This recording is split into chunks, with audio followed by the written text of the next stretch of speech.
आज है 24 जून और हम शुरू करते हैं आज के करंट अफेयर। पहला है लियाकत नेहरू पैक्ट के बारे में, जो इंडिया पाकिस्तान के बीच में होता है 1950 में। और इसमें जब पार्टीशन के बाद जो सिचुएशन हुई थी उसको हैंडल करने के लिए ये बना था, और इसको दिल्ली पैक्ट के नाम से भी जानते हैं।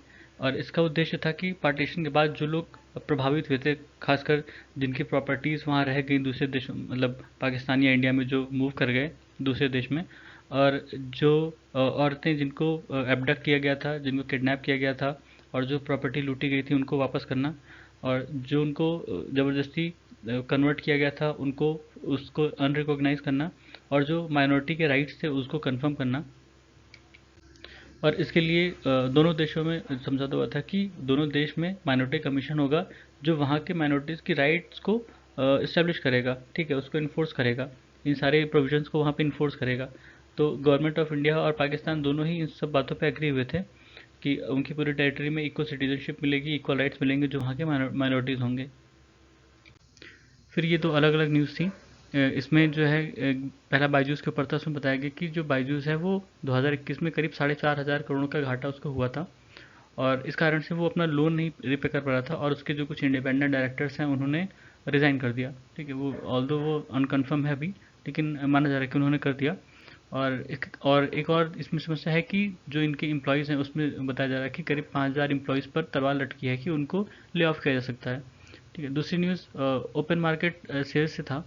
जो एफसीआई है वो वीट और राइस के प्राइसेस को कम करने के लिए, जो इन्फ्लेशन के कारण उनकी प्राइसेस बढ़ी हैं उसको कम करने के लिए वीट और राइस की ओपन मार्केट में सेल करेगा, डोमेस्टिक मार्केट में, ठीक है। और इसमें कई सारे जो लोग पार्टिसिपेट करना चाहते हैं, जो भी प्राइवेट प्लेयर्स हैं वो, और लेकिन इसके लिए फिर स्टॉक लिमिट भी सेट की गई है कि इतना ही स्टॉक कर सकते हैं, इतनी होर्डिंग कर सकते हैं। वो भी चेक होगा कि ज़्यादा होर्डिंग ना हो या होर्डिंग ना हो। और मतलब और भी ऑप्शंस हैं कि जैसे वीट के प्राइस जो उन पे वीट पर ड्यूटी लगती है, इंपोर्ट ड्यूटी लगती है, उसको भी कम करने की बात हो रही है। जो ये जनरल इलेक्ट्रिक और हिंदुस्तान एरोनॉटिक्स लिमिटेड की जो अभी डील हुई है F414 इंजन बनाने के लिए, उसमें टेक्नोलॉजी ट्रांसफ़र का भी कंपोनेंट है। करीब 80% टेक्नोलॉजी ट्रांसफ़र की जाएगी इंडिया को। मणिपुर में जो रोड ब्लॉक्स हुए थे उसको मॉनिटर करने के लिए आर्मी ने ड्रोन का इस्तेमाल किया था। उनमें उन्होंने एक पैटर्न देखा कि जहाँ पे भी इनको आर्सनिंग या कुछ हिंसा करनी होती थी, तो वुमेन जो है वो रोड ब्लॉक कर लेती थी, ताकि आर्मी जो है उधर ना जा पाए। और जब तक वो रोड ब्लॉक हुआ, प्रोटेस्ट हुआ, उधर आर्सनिंग हो जाती थी। फिर ये सेमीकंडक्टर ऊपर था कि माइक्रोन जो यूएस की कंपनी है वो अपना प्लांट इस्टेब्लिश करेगी इंडिया में, गुजरात में, और इसका पहला चिप जो है वो दिसंबर 2024 तक बनने की उम्मीद है। चिप बनाने के लिए एक अल्ट्रा पावर वाटर इस्तेमाल किया जाता है, जो कि इंडिया में ही बनेगा उस प्लांट के लिए। फिर इंडिया ने मिनरल सिक्योरिटी पार्टनरशिप को ज्वाइन कर लिया है। मिनरल सिक्योरिटी पार्टनरशिप यूएस द्वारा स्टार्ट किया गया था, एक क्रिटिकल मिनरल अलायंस है जिसमें यूएस के अलावा और उसकी जो अलाइड कंट्रीज़ हैं, Australia, Canada, Finland, France, Germany, Japan, south Korea, Sweden, UK, European commission, Italy, और अब इंडिया भी शामिल है इसमें, ठीक है। इसका उद्देश्य है कि जो क्रिटिकल मिनरल्स होते हैं उनका उनका प्रोडक्शन, उनका प्रोसेस, उनकी रिसाइकलिंग, ये सारी जो सप्लाई चेन है वो एक स्टेबल तरीके से हो, और इससे इनकी जो इकोनॉमीज़ हैं उनको फ़ायदा हो, ठीक है। इसमें जो 17 रेयर अर्थ मिनरल हैं उसके अलावा कोबाल्ट, निकल, लिथियम भी शामिल हैं। फिर हैं क्रिटिकल मिनरल्स। ये मेटेलिक और नॉन मेटेलिक एलिमेंट्स हैं जिनकी बहुत ज़रूरत पड़ती है मॉडर्न टेक्नोलॉजीज़ में, उनको बनाने में, उनके मैन्युफैक्चरिंग में, ठीक है। इसमें जैसे ग्रेफाइट, लिथियम, कोबाल्ट वगैरह हैं, सेमी कंडक्टर बनाने में काम आती हैं। Fighter jets, drone, radio sets, electronic manufacturing में काम आते हैं। इसमें रेयर अर्थ मिनरल्स भी आते हैं, जो 17 मेटेलिक एलिमेंट्स हैं। इसमें स्कैंडियम, इथेरियम वगैरह हैं, और 15 लेंथेनाइट सीरीज़ के हैं। और टॉप प्रोड्यूसर में देखा जाए तो China, Congo, Chile, Indonesia, South Africa, Australia, ये सब हैं। चाइना जो है इसकी प्रोसेसिंग में सबसे आगे है, इसलिए चाइना से सबसे ज़्यादा इंपोर्ट होता है इस चीज़ का। फिर ये एक बढ़िया आर्टिकल था फॉरेस्ट गार्ड्स के ऊपर। इसमें बताया गया कि फॉरेस्ट गार्ड्स की जान कई बार जोखिम में होती है।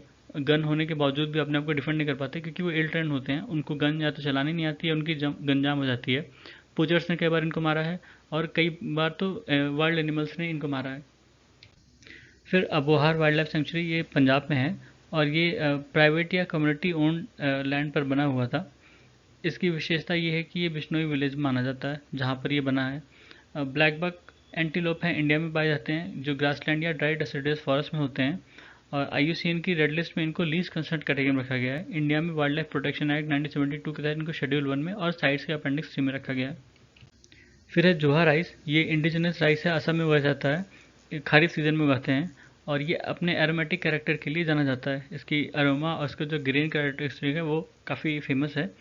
इसको इसमें कई सारी वैरायटीज़ हैं, जैसे कोला जोहा, कातेकी जोहा, बोकुल जोहा और कुंकुनी जोहा।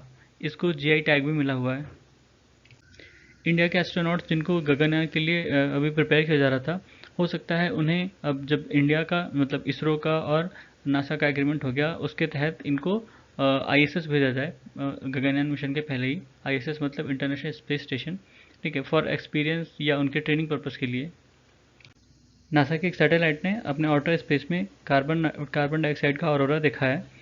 कार्बन डाइऑक्साइड जो ट्रोपोस्फेयर में होता है वो ग्रीन हाउस इफेक्ट करता है, लेकिन जो आउटर स्पेस में होता है तो वो मतलब इंफ्रारेड इमिट करता है, इसलिए वो दिखते हैं, ठीक है। मतलब नेकेड आई से नहीं दिखेंगे, वो इंफ्रारेड कैमरे वगैरह से दिखते हैं। अभी जो इंडिया और US का एग्रीमेंट हुए हैं और जो इनिशिएटिव्स लिए गए हैं उसी का ये स्नैपशॉट है। इसमें बहुत सारी जो अलग अलग फील्ड में इनिशिएटिव्स हैं उसके बारे में है, मतलब वन लाइनर के फॉर्म में। तो ये एग्जाम पर्पज से इंपॉर्टेंट हो जाता है कि कौन कौन से इनिशिएटिव लिए गए हैं किस फील्ड में, प्लस आपके आंसर राइटिंग में भी मदद कर सकता है जब हम इंडिया US रिलेशन की बात करेंगे तो। फिर ये बहुत अच्छा आर्टिकल था इंडिया इजिप्ट के रिलेशन के बारे में। इसमें बताया गया हमारे जो सोशियो पॉलिटिकल रिलेशन और इकोनॉमिक रिलेशन है। सोशियो पॉलिटिकल रिलेशन देखा जाए तो वो हमारे जब जब उनके यहाँ इजिप्ट में फ़ैरो हुआ करते थे उस टाइम से हैं, उसके पहले से भी कह सकते हैं। लेकिन जो इकोनॉमिक रिलेशन हैं वो भी लगभग उतने ही पुराने हैं और लेकिन प्रेजेंट में भी हैं। और प्रेजेंट में जो रिलेशन हैं वो बहुत अच्छे नहीं हैं, बहुत अच्छे इन द सेंस कि हमारे जो ट्रेड्स हैं बहुत कमज़ोर हैं। मतलब इंडिया और इजिप्ट का जो ट्रेड होता है वो करीब $6 मिलियन का है, $6 मिलियन के आसपास का है, जो 2022-23 में हुआ था। इंडिया के लिए इजिप्ट जो है वो 38 नंबर पर है, पर मतलब ट्रेडिंग पार्टनर में, और इजिप्ट के लिए इंडिया जो है 6 नंबर पर है। तो उनकी इकोनॉमिक्स इससे पता चलती है कि कितना हमारा इससे ट्रेड हो रहा है उनका, ठीक है। हमारे यहाँ जो उनका इन्वेस्टमेंट है वो करीब $37 मिलियन का है, पर इंडिया का जो इन्वेस्टमेंट इजिप्ट में है वो करीब $3.15 बिलियन का है, ठीक है। और जो इजिप्शियन इकोनॉमी है इस समय स्लो डाउन में चल रही है, वहाँ पर रिसेशन है, उनका जो इन्फ्लेशन वो बढ़ रहा है, और ये काफ़ी चीज़ों पे इंपोर्ट पे डिपेंड करते थे। यूक्रेन और रशिया के वॉर के बाद वो चीज़ें उसकी सप्लाई कम हुई हैं, बंद हुई हैं एक तरह से। जैसे वीट का एग्जांपल लेते हैं, वीट की जो ग्लोबल सप्लाई थी वो कमज़ोर हुई है जब से यूक्रेन रशिया का वॉर शुरू हुआ है। इन लोगों ने कोशिश की थी इंडिया से इंपोर्ट कराने की, इनको शुरू में पसंद नहीं आया था कि उसकी जो क्वालिटी है कह रहे थे लो है, पता नहीं क्या है, तो नहीं ले रहे थे। बाद में इन्होंने लिया क्योंकि इनको कहीं और से मिला नहीं था। फिर ये नाटो की सबसे बड़ी एयर एक्सरसाइज हुई थी, एयर डिफेंडर 23। इसमें नाटो की कंट्रीज ने पार्टिसिपेट किया था, इसको लीड किया था जर्मनी ने। फिर WHO ने बेलीज को मलेरिया फ्री कंट्री घोषित किया है, और बेलीज की अगर लोकेशन देखें तो ये युकातन पेनिनसुला में है। इसके आसपास कंट्रीज मैक्सिको और ग्वाटेमाला हैं, और एक तरफ कैरिबियन सी है।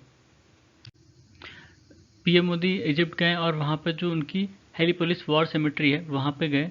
हेलीपोलिस मेमोरियल जो है वो हेलीपोलिस कॉमनवेल्थ वॉर ग्रेव सेमेट्री है, और ये यहाँ पर इंडियन सोल्जर्स जो जिनकी मृत्यु हुई थी इजिप्ट कैंपेन में फर्स्ट वर्ल्ड वॉर के टाइम, उनको वहाँ पर दफनाया गया है।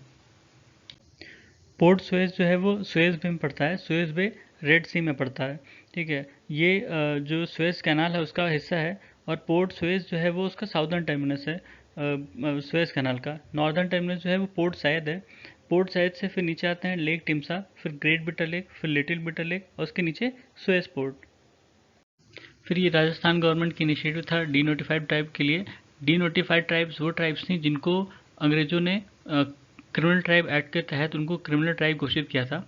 बाद में इनको इन ट्राइब्स को डी नोटिफाई किया गया कि ये क्रिमिनल नहीं है, लेकिन उनके साथ समस्या ये है कि वो नोमैडिक या सेमी नोमैडिक ट्राइब्स होती हैं, वो मूव करती रहती हैं। तो कई सारे राइट्स, कई सारे जो स्कीम्स होती हैं वो उसका ये लाभ नहीं उठा पाते हैं, क्योंकि उसके लिए आपको परमानेंट रेजिडेंशियल चाहिए होता है, रेजिडेंट एड्रेस चाहिए होता है, ठीक है। तो वो इनको नहीं मिल पाता, उसी के लिए ही राजस्थान गवर्नमेंट ने ये इनिशिएटिव लिया था।